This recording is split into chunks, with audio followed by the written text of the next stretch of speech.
Caríssimos irmãos e irmãs, estamos celebrando a quarta-feira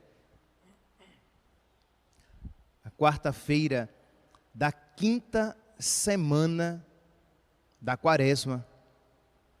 E no Evangelho de hoje, a liturgia nos apresenta Jesus como a verdade. Conhecereis a verdade e a verdade vos libertará. E nós vemos aqui o embate. Jesus é a verdade, Jesus é o Filho de Deus, Deus é a verdade. Ao mesmo tempo, os fariseus, que têm por pai um outro, não Abraão, não a Deus, mas o pai da mentira, o diabo. Lá em João capítulo 8, versículo 44, o evangelho de hoje é João capítulo 8, dos versículos 31 a 42. Mas no versículo 44, Jesus diz: o diabo é o pai da mentira. Então nós temos aqui, de um lado Jesus, a verdade, eu sou o caminho, a verdade e a vida. De um lado Jesus, Filho de Deus, o Deus da verdade. Por outro lado, os fariseus, que têm o diabo, o pai da mentira, por seu próprio pai. E é providencial, meus santos, que nós isto celebremos no dia em que socialmente se celebra o dia da mentira, 1º de abril. É verdade que toda quarta-feira da quinta semana da Quaresma tem por evangelho este que nós acabamos de proclamar, mas nem sempre este evangelho cai no dia 1º de abril. Então é uma ocasião para que nós reflitamos um pouco a respeito da verdade e da mentira. No catecismo, no número 215, vocês podem pegar depois, no Catecismo da Igreja Católica, do número 215, diz assim, que o começo do pecado e da queda do homem foi uma mentira. Isto é, a desgraça entrou no mundo por meio de uma mentira. O tentador que induziu a duvidar da palavra de Deus, de sua benevolência e de sua fidelidade. O diabo que levou os nossos primeiros pais e tenta-nos a nós também a duvidar da palavra de Deus, da sua bondade, da sua benevolência, que Deus nos quer o bem, e da sua fidelidade. O contexto do pecado dos nossos primeiros pais, nós já sabemos, vamos só apresentar em pouquíssimas linhas. Deus diz aos nossos primeiros pais que eles poderiam comer, é uma linguagem metafórica, sim, mas o fato é real, houve uma desobediência a Deus. Deus disse aos nossos primeiros pais que eles poderiam comer de todos os frutos do jardim, só não poderiam comer do fruto da árvore do conhecimento do bem e do mal. E o diabo, que se apresenta aos nossos primeiros pais, assim, e Deus diz, porque no dia em que daquele fruto comerdes, morrereis. O diabo se apresenta aos nossos primeiros pais e diz, não é verdade que vós morrereis, mas muito pelo contrário, vivereis.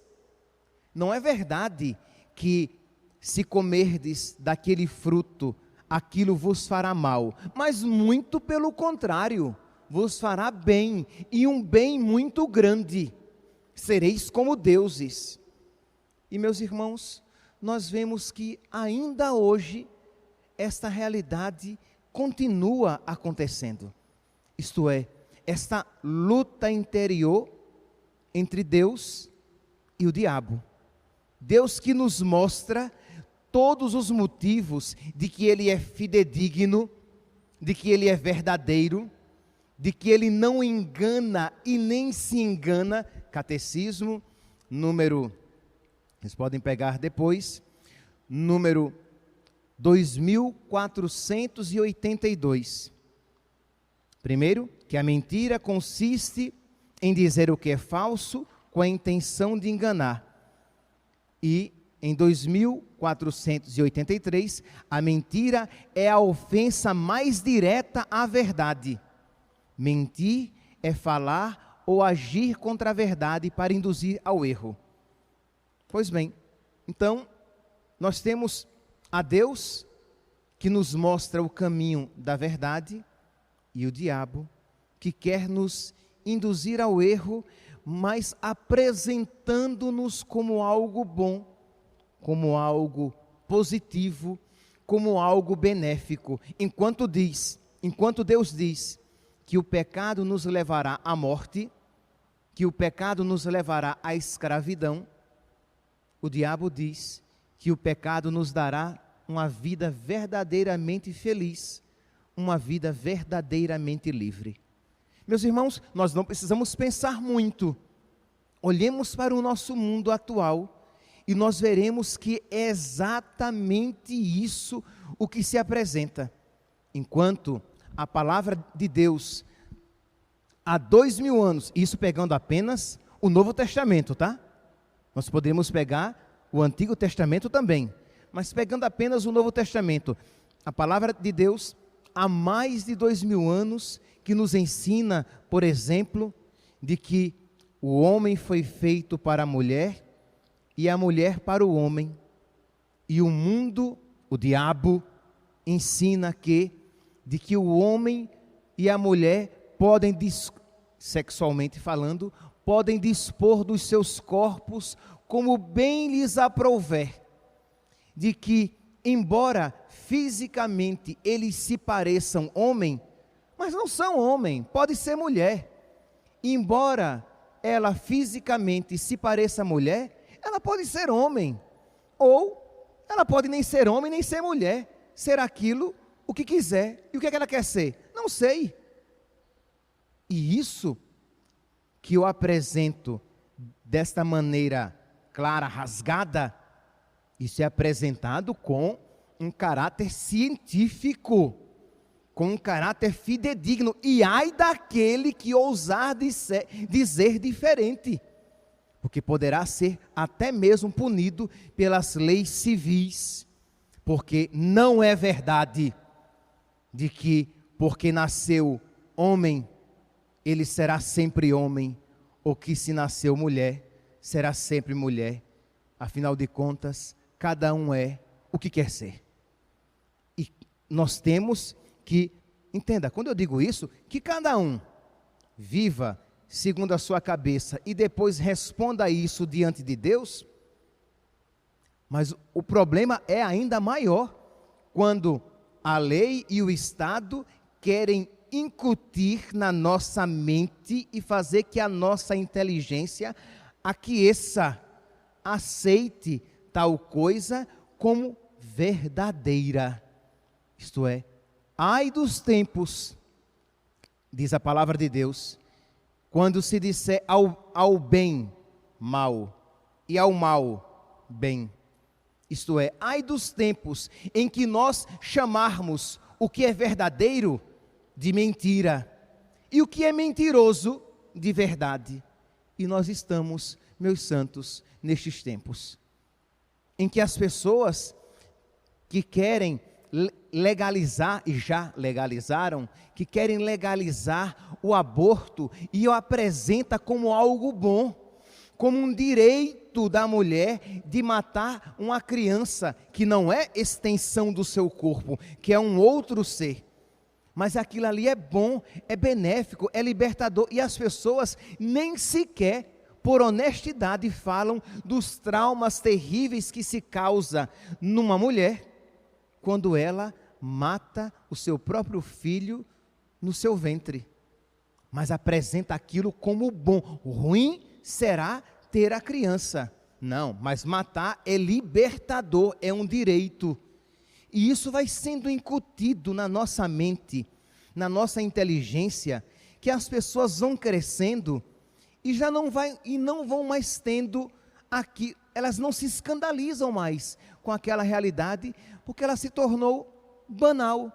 Isto é, não há nenhum problema, porque não é pecado, embora a palavra de Deus apresente a abominação deste pecado. Mas nós estamos no tempo em que isso é aplaudido e visto como um direito, como liberdade, como algo bom. No dia em que comerdes daquele fruto, morrereis. Mas disse o diabo: não é verdade, não morrereis, sereis felizes de verdade, sereis como deuses, conhecedores do bem e do mal. E aqui, meus santos, nós poderíamos pegar tantas outras coisas, por exemplo, a eutanásia, assim, é morte doce, um eufemismo. O aborto, quando legalizado, é aborto seguro. Mas vai todo mundo para o inferno do mesmo jeito, com aborto legalizado ou não legalizado, com morte doce ou amarga, com eutanásia. Vai todo mundo se perder. Por quê? Porque a palavra de Deus nos ensina que ninguém é dono da própria vida e que ninguém tem o direito de tirá-la a seu bel prazer, mesmo que a pessoa se encontre numa situação de sofrimento. Mas vamos mudar, e há muitos cristãos, ou melhor, há muitos que, dizendo-se cristãos, adotaram esta mentira como verdade, e a verdade da palavra de Deus como mentira, ou pelo menos uma verdade que o foi num tempo, mas que não mais o é. Mas o que foi verdade continua sendo, porque Jesus é a verdade. Os seus ensinamentos são verdadeiros, são fidedignos. Então, meus santos, nós precisamos pedir a Deus que exorcize da nossa inteligência e dos nossos afetos esta mentira que entrou no nosso coração. Nós poderíamos aqui pegar tantos outros fatos, como por exemplo, a pornografia, a masturbação, sim, que é ensinada, e isso ensinado nas escolas, que é uma descoberta do próprio corpo, pessoas revestidas de autoridade, falsas autoridades, que se apresentam falando dos benefícios físicos e psicológicos, emocionais de tais práticas. Quando a palavra de Deus nos ensina há mais de 2000 anos, quando Deus, a sabedoria encarnada, nos ensina que isto é mal e isto é pecado. E esses pseudo-intelectuais que apresentam, não, a palavra de Deus está errada, isso é bom, é benéfico, é salutar, é construtor, é enriquecedor. O homem cresce, a mulher cresce quando conhece o próprio corpo por meio dessas práticas. E a pornografia, não, é apenas um lazer, algo lúdico, sem nenhum grande dano, não há nenhum problema com relação a isso. Então nós estamos no mundo, nós chegamos a este mundo em que o bem se apresenta como mal e o mal se apresenta como bem. Nós vivemos num mundo em que, embora não diga isso com palavras, não expresse por palavras, nós vivemos num mundo em que também, por exemplo, buscar o dinheiro, ter dinheiro, independentemente dos meios para alcançá-lo, independentemente do que eu venha a sacrificar, é bom. Ora, não agora que não podemos provisoriamente ir à missa, ir à igreja, mas quantos, por causa do trabalho e do dinheiro, se descuidavam da sua vida espiritual, de ir à igreja, de se confessar, de receber Jesus na Eucaristia. Por quê? Porque o dinheiro é o valor maior. Enquanto a palavra de Deus diz que o amor ao dinheiro, o apego ao dinheiro, a relação desregrada com o dinheiro é a causa de muitos pecados. Está lá em 1 Timóteo, capítulo 6, versículo 10. Mas nós vivemos nesse mundo em que desrespeitar Deus, falar mal de Deus, fazer blasfêmias é liberdade. Mas dizer a alguém que ela está cometendo um pecado, que ela está fazendo algo errado, é crime. Porque nós estamos num mundo que ficou de pernas para o ar, um mundo que perdeu a lógica, um mundo que tem ao Deus mentira pelo seu Deus e negou o Deus verdade, jogando na lata do lixo.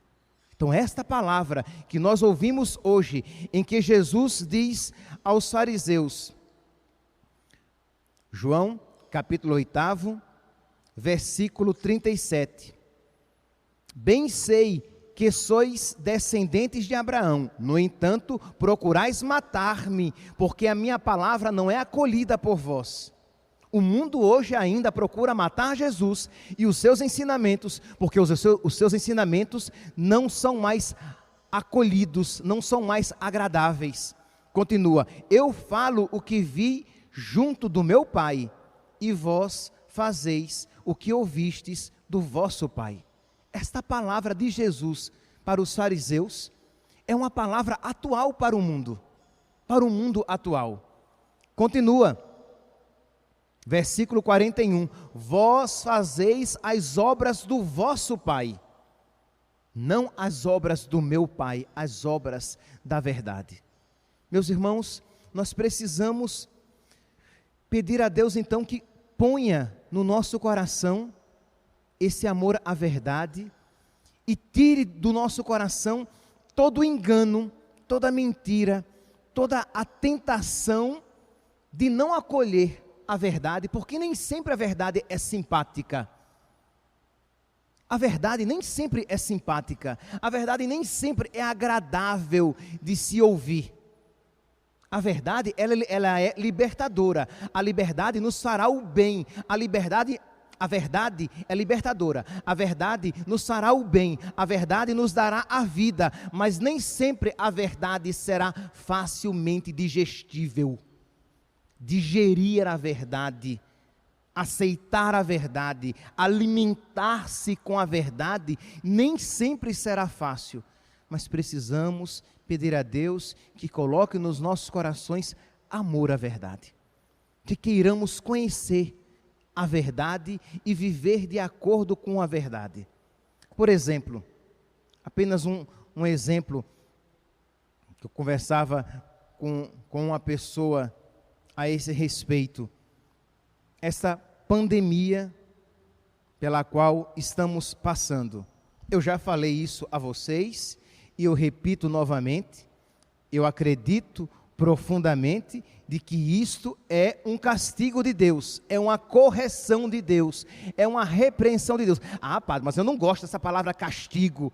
Mas meu santo, minha santa, a palavra de Deus está repleta de passagens que nos mostram que Deus castiga o homem, e que Deus castiga, não obstante o que o diabo diga, olha, Deus não é bom. Não, Deus castiga porque Deus é bom.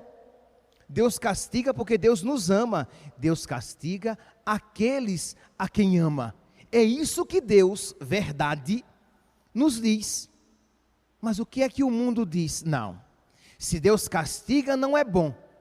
E como Deus é bom, bonzinho, Deus não castiga. Isso que está acontecendo, sei lá, é algo fruto apenas das circunstâncias do mundo.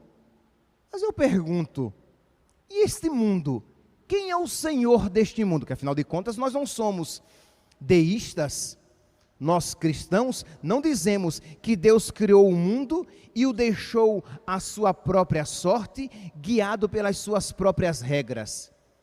Nós cremos na providência de Deus. Nós cremos que Deus age na história. Nós não somos maçons.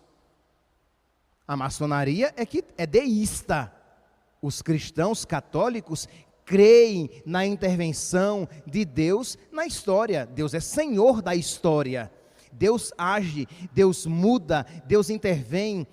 Deus pode mudar a história. Ora, se isso está acontecendo, se é verdade, e é verdade, que nenhuma folha cai de uma árvore sem que tenha a permissão de Deus, tudo isso está acontecendo debaixo dos olhos providentes do nosso Deus, que nos corrige, que nos repreende, que nos castiga e que nós precisamos, meus santos. Ora, um mundo assim, em que eu rapidamente descrevi, será que este mundo não necessita de repreensão, de correção, de castigo, para que mude de vida?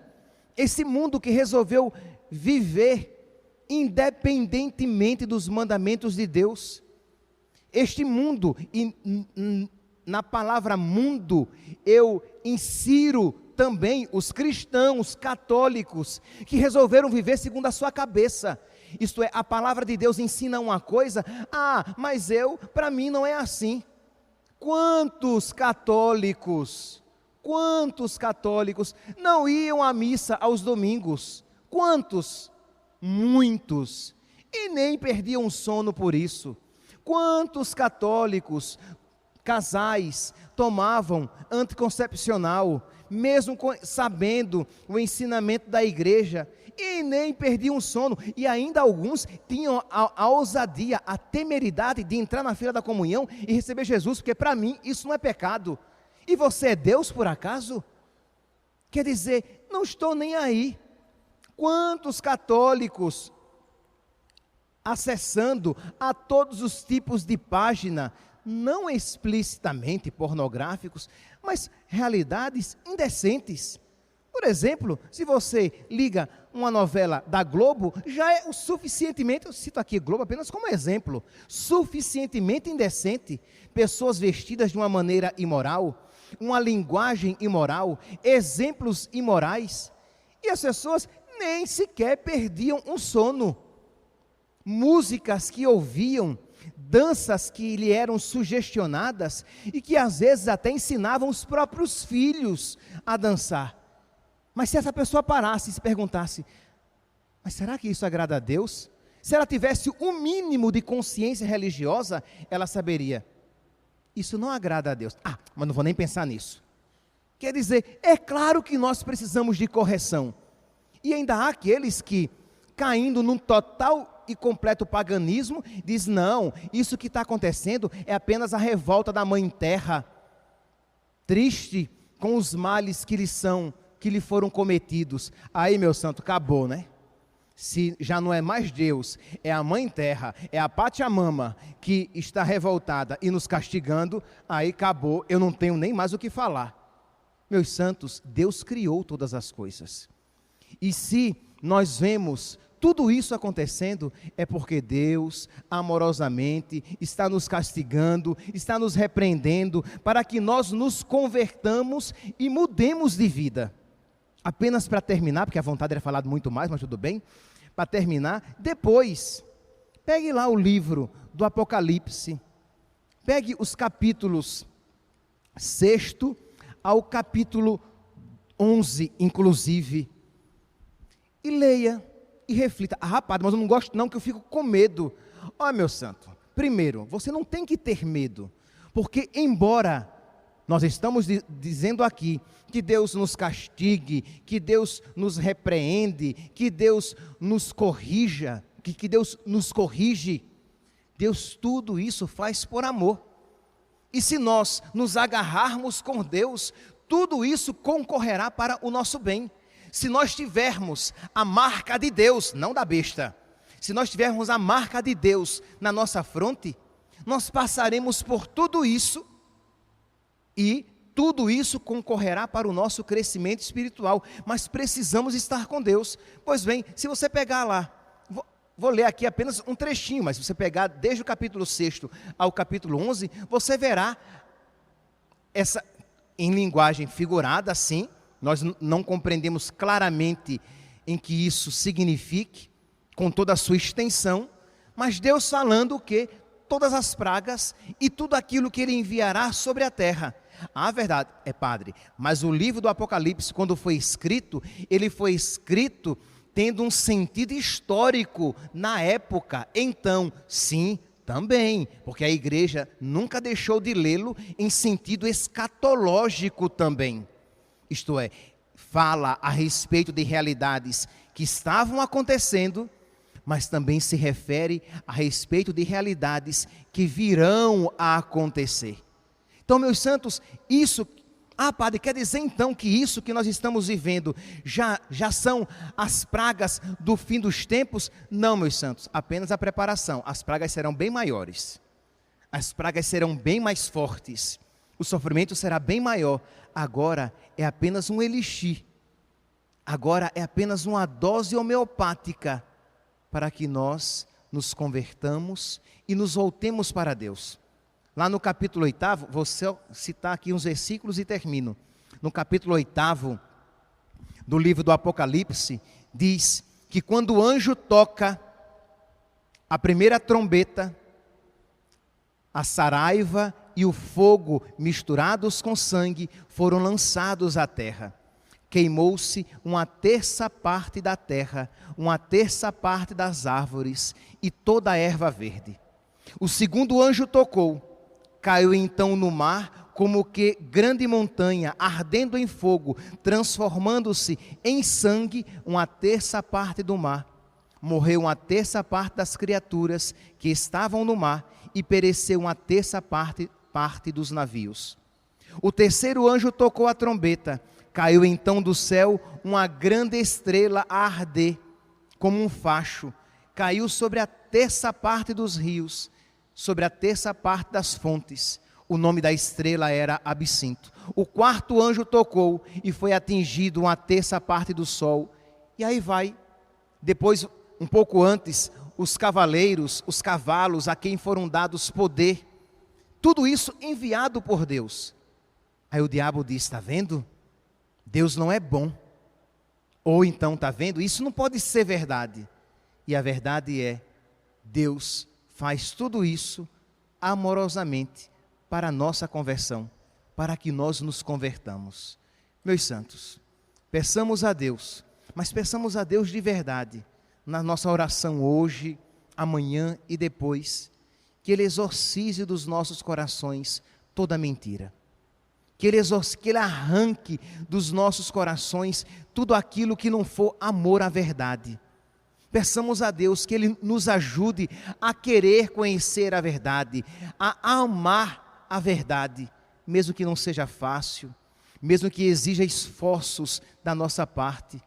Peçamos a Deus, ao Deus da verdade, que nos faça amá-lo acima de todas as coisas e odiar de todo o coração ao diabo, que é o pai da mentira.